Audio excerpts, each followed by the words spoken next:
were always told the classic story.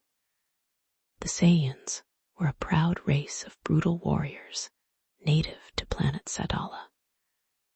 After destroying their original home through civil war, they migrated to planet Plant.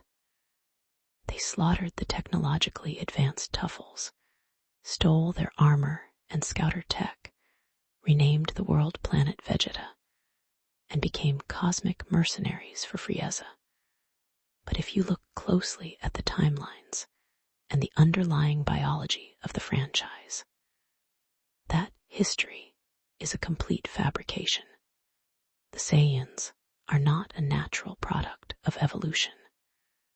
They are a biologically engineered weapon, an artificial strain of apex predators designed in a laboratory.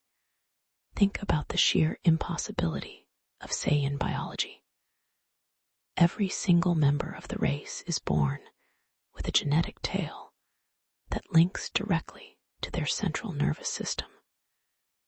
When exposed to a highly specific threshold of bloods, waves exactly 17 million xenos, their DNA undergoes a massive, violent mutation. They transform into giant apes, multiplying their destructive capability tenfold. Evolution does not create a species that requires a massive celestial body to activate its primary survival mechanism. Evolution selects for efficiency. A biological weapon, however, requires a remote detonation trigger. The Great Ape transformation is an automated planet-clearing program. You drop a low-class Saiyan infant onto a civilian world, wait for the full moon, and the biological weapon automatically wipes out the local populace without destroying the planet's valuable infrastructure. But who engineered them? The clues point directly to a dark collaboration between the ancient Tuffles and the highest ranks of divine authority. We know the Tuffles possessed genetic engineering capabilities far beyond any other race in Universe 7. We see proof of this with Baby, the parasitic bioweapon created using the King's genetic material. But the Tuffles didn't build the Saiyans alone. They had a blueprint. They were copying the primordial essence of the gods of destruction. Look at the signature traits of a Saiyan.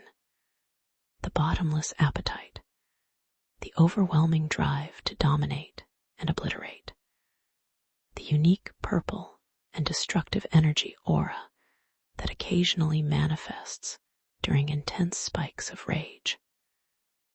These are not mortal traits.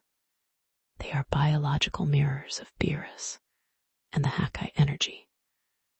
The Tuffles were hired or inspired to synthesize mortal vessels capable of wielding divine destruction.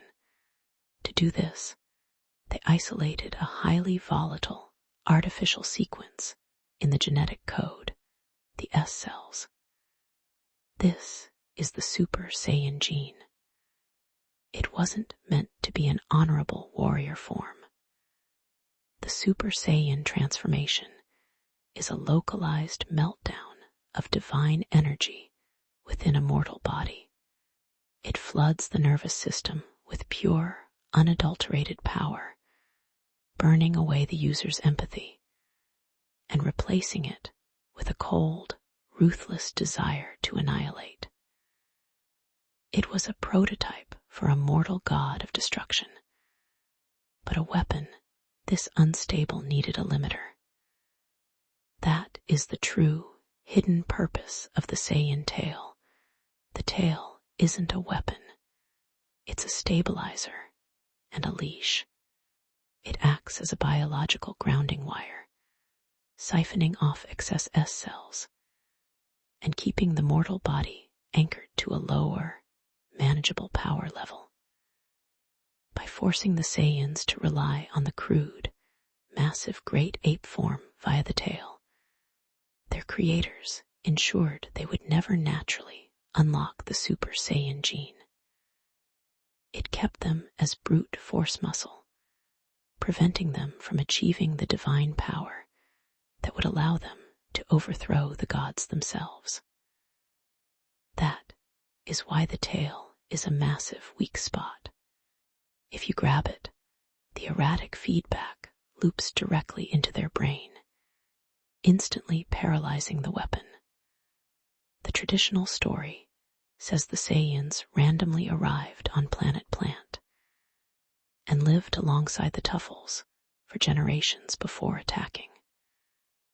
But why would an advanced, spacefaring civilization allow a pack of primitive, violent nomads to casually live next door? They wouldn't. The Saiyans didn't migrate to Planet Plant from a ruined homeworld.